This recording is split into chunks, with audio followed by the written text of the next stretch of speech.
No ar, socorro contador! Você trabalha de maneira informal? Esse episódio é para você. Vamos falar sobre a maneira mais fácil e rápida para se formalizar, o MEI. Nunca ouviu falar? Ouça esse episódio até o final e fique por dentro de tudo sobre esse assunto. Esse é o episódio de número 4 do nosso podcast Socorro Contador!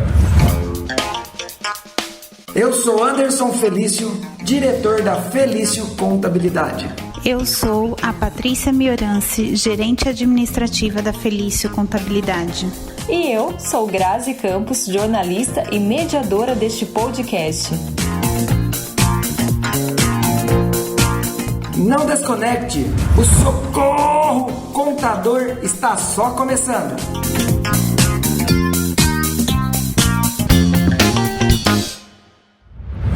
Vamos lá, então o que é o MEI? Uau! Bela pergunta, né, Grazi? Então vamos lá. Já que vamos falar de MEI, o que é o MEI, né? MEI é um programa que o governo incentivou as pessoas que estavam na informalidade para o registro. MEI significa microempreendedor individual. Então esse é um projeto do governo federal para que mais pessoas se formalizem e tenham os benefícios de ter um CNPJ, ou seja, de ser uma pessoa jurídica.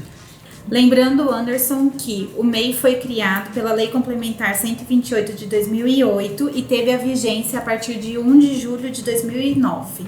Muito bem, legal. Mas, gente, qual que é a diferença entre autônomo e MEI, no caso? Muito bem, eu vou trazer 3 pontos, mas primeiro eu vou falar. Autônomo é aquela pessoa, vou dar um exemplo, é aquele dentista que tem pelo conselho o poder de exercer a atividade de dentista em nome de pessoa física. Claro que o autônomo precisa da inscrição municipal para exercer, ter o alvará de funcionamento autônomo para estar fazendo a atividade. Mas Anderson, a diferença que a gente trouxe aqui, 3 pontos, foi tributação fixa. Esse é um dos benefícios que o MEI tem, diferente do autônomo. O autônomo precisa que a sua tributação, o seu imposto, seja declarado no imposto de renda. Então, fazendo até uma alusão ao episódio número 3 que a gente falou de imposto de renda, um ponto também é que o autônomo precisa fazer o caixa do seu imposto de renda e verificar ali o quanto teve de despesa com o exercício da atividade para pagar o imposto. Já no MEI, essa tributação é fixa. Isso, lembrando que aqui atividades de comércio e indústria, ele tem como um valor mensal de recolhimento de R$ 56,00. As prestadoras de serviço hoje estão em R$ 60,00 e quando a empresa ela tem atividades de comércio e serviço, R$ 61,00. Perfeito. Então, se for comércio e indústria, 56. Se for prestador de serviço, 60. Ou se tiver 2 atividades como comércio e prestação, R$ 61,00. E esses valores são fixos. Lembrando também que nesse recolhimento fixo já vai o recolhimento do INSS do microempreendedor, tá? E também o valor tanto de ISS, que vai destinado, se for prestador, para o município, ou do IPI, do ICM, que for do comércio e indústria. Então, esse valor montante é um valor bem irrisório, muito baixo pelo padrão de tributação, e ele já faz todo essa distribuição de acordo com a atividade. Isso é recolhido em uma única guia, que é a da CIMEI. Perfeito, tem uma guia então, Grazi, específica para fazer esse recolhimento. No Simples Nacional temos a DAS, no caso do MEI temos a DAS CIMEI, que é o documento que você faz o pagamento disso. Simples assim, essa é a tributação. Mas Anderson, vamos fazer uma outra diferenciação. Autônomo, registro de funcionários. Quantos funcionários eu posso registrar no MEI? No MEI, você pode um funcionário ser registrado no seu CNPJ, até 1. Então, quer dizer, do máximo 1 até 1, somente 1, só você e mais um, é isso mesmo. Na verdade, só pode registrar um funcionário. No autônomo, esse registro vai na pessoa física sua.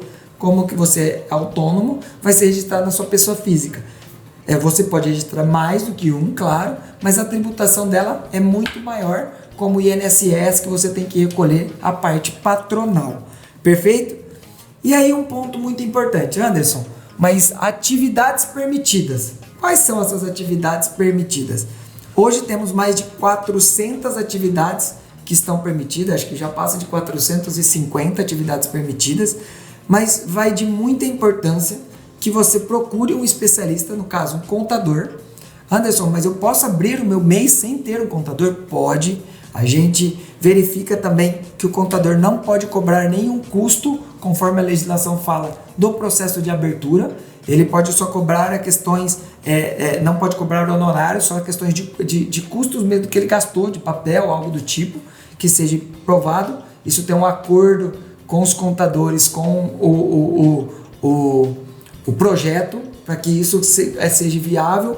Então não tem nenhum custo em relação ao que eu falo, à abertura, não tem gasto nenhum. Mas só que você procura um contador para quê? Para que ele visualize essas atividades permitidas. Se realmente a atividade que você vai exercer está condizendo com a atividade que está registrada no seu CNPJ de MEI. Isso, vamos deixar até um link aqui no episódio com a consulta de quais atividades podem ser exercidas dentro do MEI. Perfeito, então também esse link a gente também aconselha que tem o portal do empreendedor, que é onde você faz toda a regulamentação do seu MEI. Então é possível que você faça individualmente, né, manualmente lá, como fala, você mesmo fazer, não precisa de um contador, mas é através desse link. Só falamos para sempre a gente consultar o contador por causa da atividade. Receber orientação mesmo. Isso, perfeito. Enquadrar perfeitamente, né? Você está ouvindo o podcast Socorro Contador. Não deixe de nos acompanhar nas redes sociais pelo @Felício Contabilidade e também no YouTube pelo canal Socorro Contador. Agora uma outra dúvida, quando que eu posso ser ME ou EPP? E o que está vinculado ao MEI? Perfeito, o MEI a gente considera como se fosse uma porta de entrada, Grazi, para o empreendedorismo, para você se tornar empresário.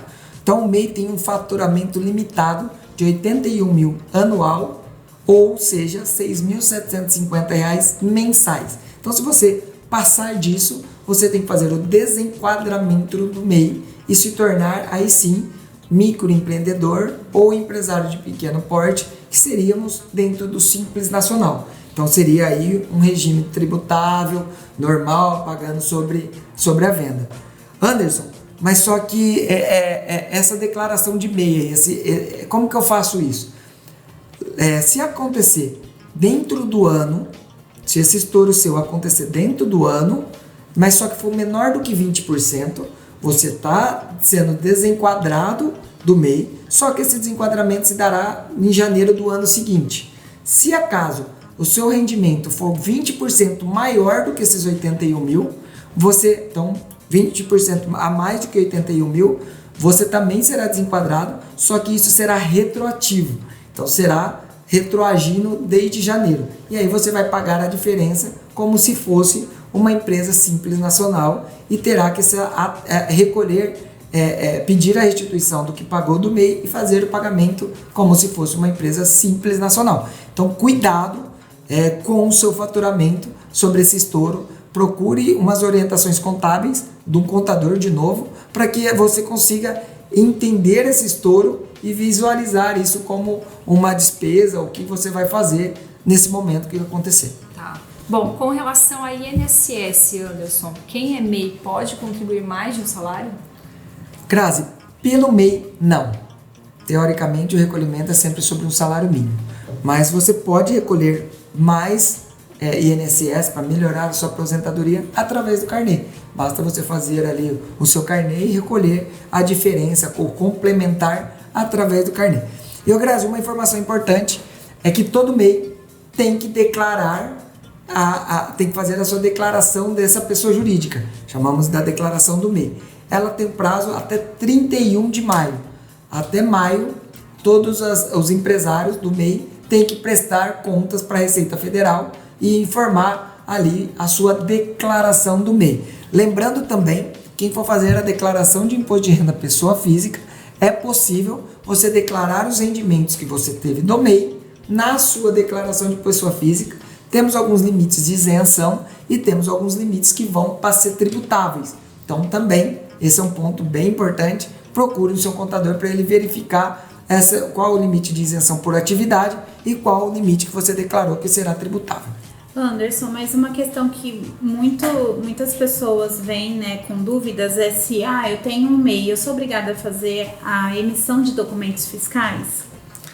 Tá. Na verdade, Patrícia, não é obrigado ao MEI a emissão de cupom fiscal que seja feito para consumidor final. Se acaso você vender para outra pessoa jurídica, aí sim se torna obrigatória a emissão do documento fiscal. Lembrando também que para ajudar a declaração do MEI, para você fazer uma declaração do MEI mais correta, o próprio site do Portal do Empreendedor tem um formulário na qual você consegue colocar ali as suas receitas e as suas despesas para acompanhar tanto o limite de 81 mil, como também para que essas informações sejam preenchidas na sua declaração do MEI. Bom, acredito que agora ficou fácil para quem está ouvindo a gente se formalizar, não é mesmo, Anderson?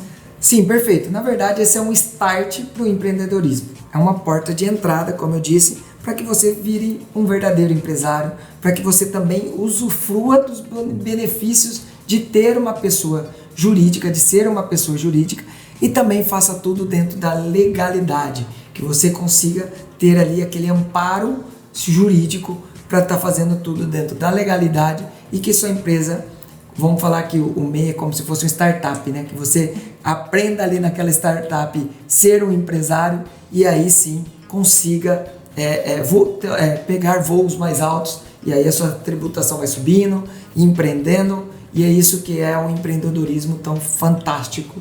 Então considere o MEI como uma porta fácil e rápida para entrar no empreendedorismo. E, se possível, sempre procure um contador, né, para receber orientações corretas, orientações assertivas, né? Isso sim, isso eu posso garantir que um contador, um especialista contábil vai te ajudar muito em todos esses processos de regularização da sua pessoa jurídica. Então, esse foi o nosso 4º episódio sobre MEI. Compartilhe com o pessoal, mande lá nos seus grupos de WhatsApp, fale para o máximo de pessoas possível. E, aliás, comente aqui o que você está achando, desse podcast que a gente está criando, o Socorro Contador, ok? Então ficamos por aqui, fiquem com Deus, um abraço! Você acabou de ouvir o podcast Socorro Contador. Todos os domingos tem episódio novo por aqui e também no nosso canal no YouTube. Esperamos você! Este podcast é uma produção independente e foi produzida pela Felício Contabilidade, roteirizado pela Fieri Comunicação e editado pela Cine Maré.